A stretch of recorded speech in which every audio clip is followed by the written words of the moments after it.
Our top story is the Epstein scandal roaring back on Capitol Hill, the very outcome President Trump has tried and failed to prevent. Congress drawing new testimony from a key witness, Epstein's assistant of 18 years. Lawmakers now following leads that the Trump DOJ and its predecessors apparently abandoned, or worse, that Trump officials recently hid. So it's vital to recall how we got here, even if Donald Trump wishes this was not the top story tonight. First, last year, then Attorney General Bondi claimed in writing that there was actually no evidence for any other investigations against third parties who had not already been charged in this Epstein probe. And remember, she also said there should be no further disclosure of any Epstein files. That was her memo. That was the Trump-Bondi plan to bury and hide the Epstein files. It failed, as you know. Indeed, it was the Epstein files which later exposed how FBI investigators previously tracked several suspected co-conspirators, revealed in this long secret document that actually only came out when we started getting the Epstein files. We reported on it that night and in other reports, and I'll get into that. But what you're looking at is important because this was the then secret DOJ effort to diagram Epstein's then uncharged inner circle. And if you notice the lower left where we've added a square, this is government evidence, but we've added that square for your understanding of what's important today. That diagram includes today's witness, Lesley Groff. Now, we've reported on the timeline, the denials, the secrecy, the leaks, until these later files showed those abandoned leads. This was our case timeline. You remember how it all came back to life. And Groff matters more, perhaps, than some of Epstein's lawyers and accountants. You see the suspect list that was released there on the right. That's the one I'm talking about. She had the widest visibility on his plans and communications with all kinds of people, including some of the people you see on your screen who've only gotten in trouble or faced any kind of accountability since these files came out. The ones that I just reminded you, Bondi tried to hide and said in writing shouldn't be released. So before I tell you what she said today, and it's stuff that Donald Trump wishes wasn't in the news, remember that she was on the emails and in the arranged meetings for the powerful, for the staff, to the women. I need to go back a little bit. We're going back. Hold on, I want to slow down and tell you guys this. She was at the center. She was on site. So she was an eyewitness. You can see how many times she's in the files. And an email witness because she was on so many emails, her name appears more than anyone else. And she kept working for Epstein through his 2019 arrest, arranging the meetings with so many figures. So that's why it matters that now, after all these years, she showed up. You can see today, this is what happened today, showed up to testify to Congress. And in a time of great skepticism about our government, and it took people and pressure to get here, but under public pressure, I want you to understand that the Democrats on the committee who've pushed hard for this and 26 Republicans came around, perhaps under pressure, but still came around to demanding this on a bipartisan basis. I'm not telling you we're all good and everything works. We're far from that. But I am telling you that people who said 2 years ago, well, how would you make the Congress do anything? And how could you get the Republicans on board? It would make Trump look bad. Well, here we are today, a bipartisan effort to get her and these other witnesses to speak to Congress, which again is supposed to represent you in the pursuit of the truth. So Groff's lawyer now says she was disgusted by Epstein's conduct. She testified today that he was a monster, a master manipulator, and a deceiver, separating his legitimate life from a secret life as an abuser.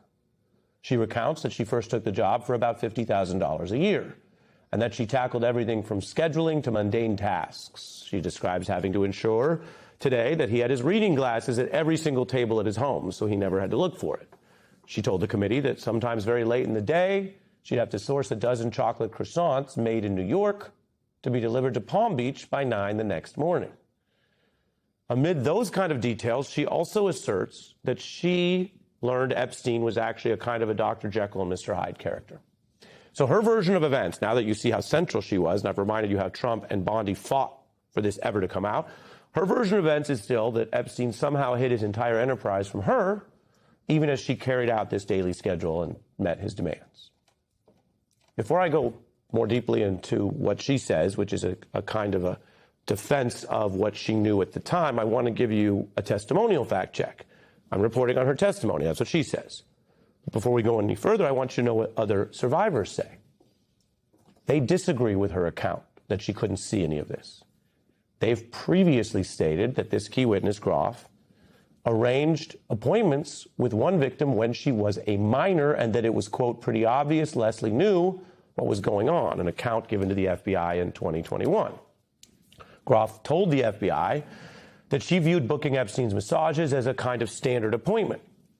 But now that the public can see all the Epstein files, which, again, we never had before, and which the FBI did have, the claim that these were just typical massages makes basically no sense. For example, this witness was arranging payments that were much, much higher than the most expensive massage services available. And this is what investigators do.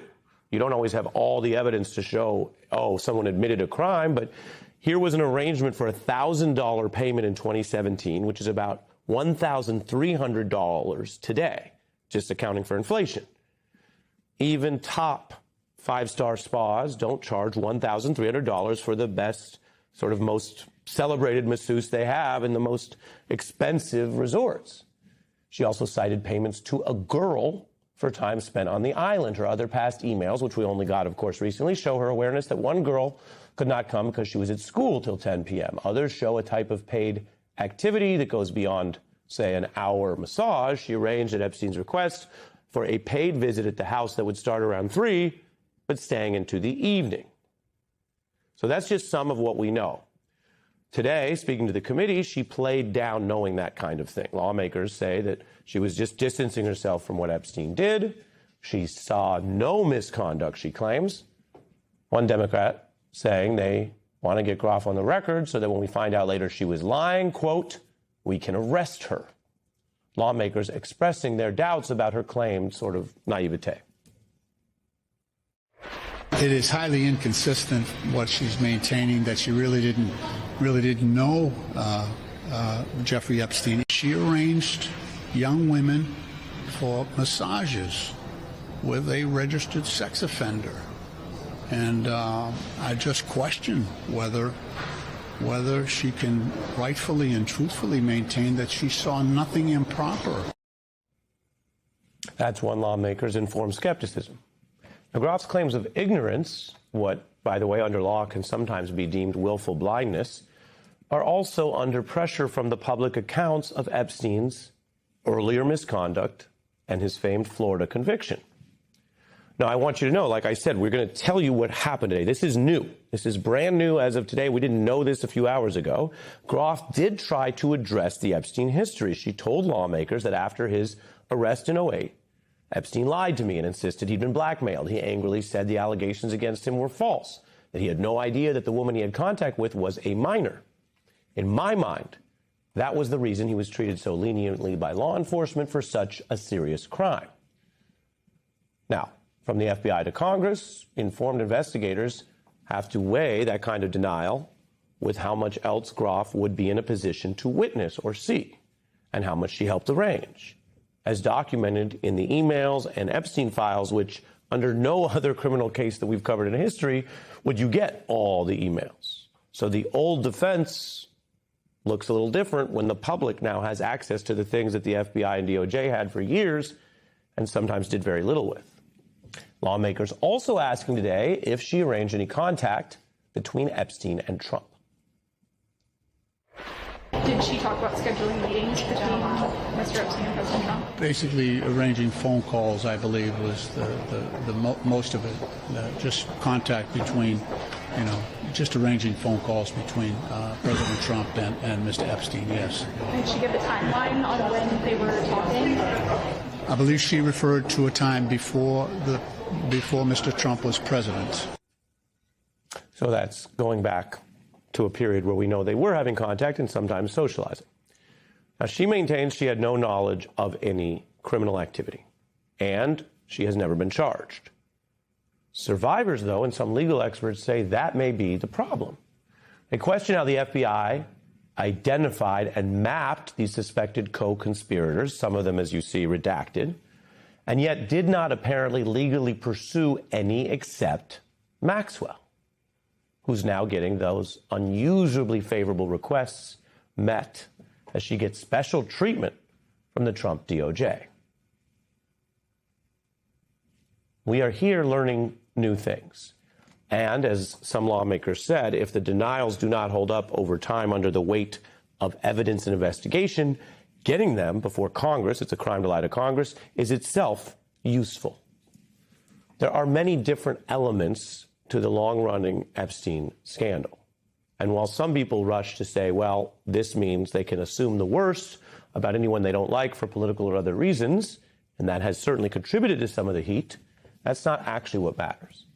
What does matter, and what Donald Trump's DOJ is a part of, is how long the government has hid and misled about the very facts we now have continuing to come out. And perhaps it's a political irony for Donald Trump that by fighting this so hard, he has dragged the pendency of this discussion and news cycle closer and closer to the next election and the midterms, just as he dragged one of the Epstein rebels, Tom Massey, through the most expensive primary in American history just to try to get rid of him, which raises the question, why are you so committed to fighting every lawmaker and every survivor and every witness who has something to say about this sordid history?